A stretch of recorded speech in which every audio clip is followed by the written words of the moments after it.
Eh bien bonsoir à tous les auditeurs et auditrices de vipradioonline.fr. Ici Jérôme pour ce podcast radio Un jour à Cannes, RVPB depuis La Croisette. Il est pratiquement 22 heures. Je vais vous donner l'actualité cinématographique au Grand Théâtre Lumière du Palais des Festivals ce vendredi 24 mai. Je vais vous donner le palmarès 2024 du jury Un certain regard. La cérémonie de clôture s'est terminée il y a moins de 20 minutes. Et deux nouveaux films, les deux derniers de la sélection officielle, ont fait leur entrée en compétition aujourd'hui. Alors, démarrage de la journée à 8h30 avec la deuxième projection pour le long métrage en compétition présenté hier, L'amour ouf de Gilles Lelouch, avec un casting français assez exceptionnel. Adèle Exarchopoulos, François Civil, Alain Chabat, Benoît Poelvoorde, Vincent Lacoste, Jean-Pascal Zadi, Poelvoorde il est belge par contre, Élodie Boucher, Mallory Vanek, Malik Frika et Raphaël Quenard. À midi, deuxième projection pour le film indien en compétition présenté hier soir, All We Imagine as Light, de Peyal Kapadia.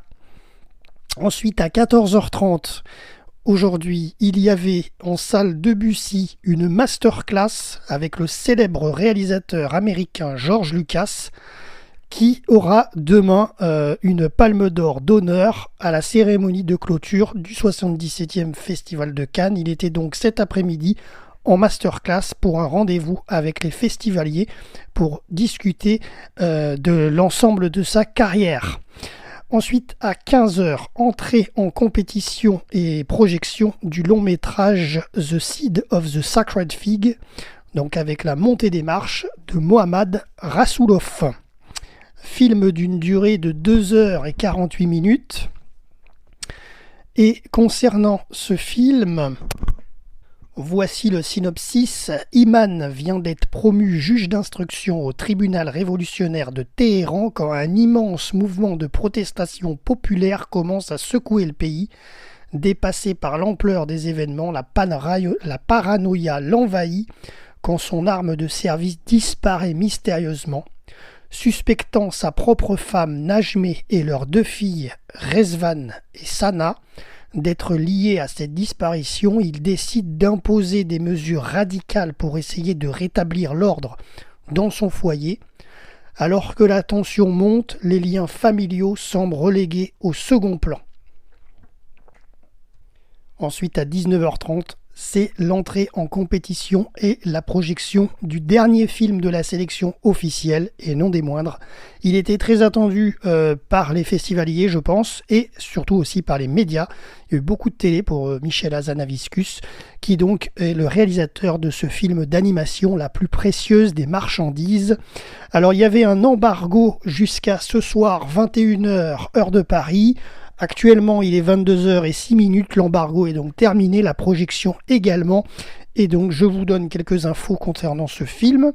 Alors, film français bien entendu, d'une durée de 81 minutes, il sortira le 20 novembre 2024 sur les écrans français. Voici l'histoire. Il était une fois dans un grand bois un pauvre bûcheron et une pauvre bûcheronne. Le froid, la faim, la misère et partout autour d'eux la guerre leur rendait la vie bien difficile. Un jour, la pauvre bûcheronne recueille un bébé jeté d'un des nombreux trains qui traversent sans cesse leur bois. Protégé quoi qu'il en coûte, ce bébé, cette petite marchandise va bouleverser la vie de cette femme et de son mari, ainsi que de tous ceux qui font croiser son destin, jusqu'à l'homme qui l'a jeté du train. Leur histoire va révéler le pire comme le meilleur du cœur des hommes. Vous l'avez compris, ce film d'animation est poignant. Et d'ailleurs, vous allez le voir, le casting est bien là aussi, est bien présent. Nous avons Dominique Blanc qui était présent sur la croisette et sur les marches ce soir aux côtés du réalisateur et de l'équipe du film. Dominique Blanc a prêté sa voix à la bûcheronne. Grégory Gadebois pour le bûcheron et Denis Podalides, qui n'était pas à Cannes, a prêté sa voix à Gueule Cassée. Et par contre, le narrateur de ce conte d'animation n'est autre que le regretté Jean-Louis Trintignant, qui est décédé il y a à peu près un an, à peu près. Et c'était son dernier projet cinématographique. Voilà, donc je pense que ce film lui procurera un bel hommage. Alors on continue ce résumé un peu de la journée de ce 24 mai, notamment la cérémonie de clôture Un certain regard en salle de Bussy. C'était à 20h ce soir et ça s'est terminé il y a à peu près une demi-heure. Voici donc le palmarès 2024. La mission d'un certain regard, c'est de faire émerger de nouvelles tendances, de nouvelles voies et de nouveaux pays de cinéma. Cette sélection 2024 a proposé 18 longs métrages, dont 8 premiers films qui concourent également pour la Caméra d'Or, donc à suivre demain pour le palmarès du 77e Festival de Cannes. Cette année, en ouverture, a été projeté When the Light Breaks de Runar Runarsson. Présidé cette année le jury Un certain regard par l'acteur, réalisateur, scénariste et producteur canadien Xavier Dolan. Le jury était composé cette année de la scénariste et réalisatrice franco-sénégalaise Maïmouna Doucouré, de la réalisatrice, scénariste et productrice marocaine Asmae El Moudir, de l'actrice germano-luxembourgeoise Vicky Krieps et du critique de cinéma, réalisateur, écrivain américain Todd McCarthy. Et voici donc ce palmarès 2024. Mention spéciale pour Nora de Taoufik Al-Zaidi, c'est son premier film. Prix de la jeunesse pour 20 dieux de Louise Courvoisier, c'est son premier film. Meilleure actrice pour Anasuya Sengupta dans The Shameless. Meilleur acteur pour Abou Sangaré dans l'histoire de Suleiman. Meilleure réalisation ex aequo pour Roberto Minervini dans Les Damnés, ainsi que Rugano Nyoni pour le film On Becoming a Guinea Fall.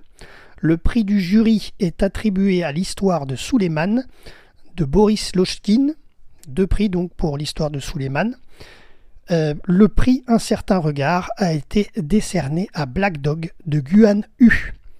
La reprise des films Un certain regard 2024 aura lieu à Paris du 29 mai au 4 juin à l'Arlequin. Alors je m'adresse aux Cannois qui sont actuellement au bord de la Croisette. Vous pouvez vous rendre à côté du cinéma de la Plage Massé. Et oui, il est un peu tard pour y aller puisque c'était à 21h30. Il est 22h10 à l'heure où je vous parle. Mais ceci dit, ne vous inquiétez pas, le film dure 1h54. Vous avez le temps de voir la fin depuis la Croisette, peut-être sur les chaises bleues, pourquoi pas, puisque le cinéma, vous ne pouvez plus y accéder, il n'y aura pas assez de place peut-être.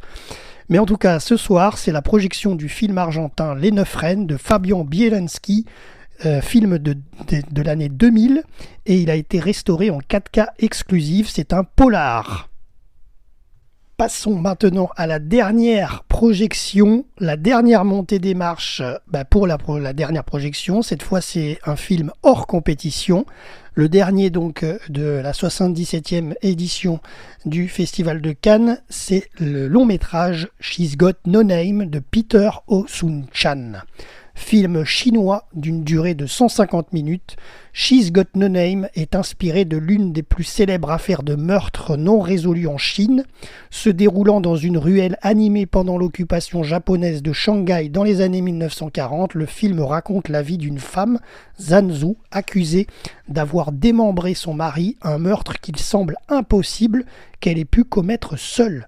L'affaire propulse Zanzu sous le feu des projecteurs et la soumet au jugement de l'opinion publique, au point que son destin finit par se confondre avec celui de son pays. Voilà pour cette dernière montée des marches qui est en cours actuellement, puisqu'il est 22h13, à l'heure où j'enregistre le podcast, et la montée des marches est en ce moment.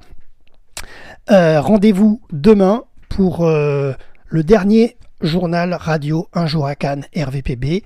Et bien entendu, on vous dévoilera le palmarès complet de ce 77e Festival de Cannes. Ce soir donc, vendredi 24 mai, c'était Jérôme pour vipradioonline.fr.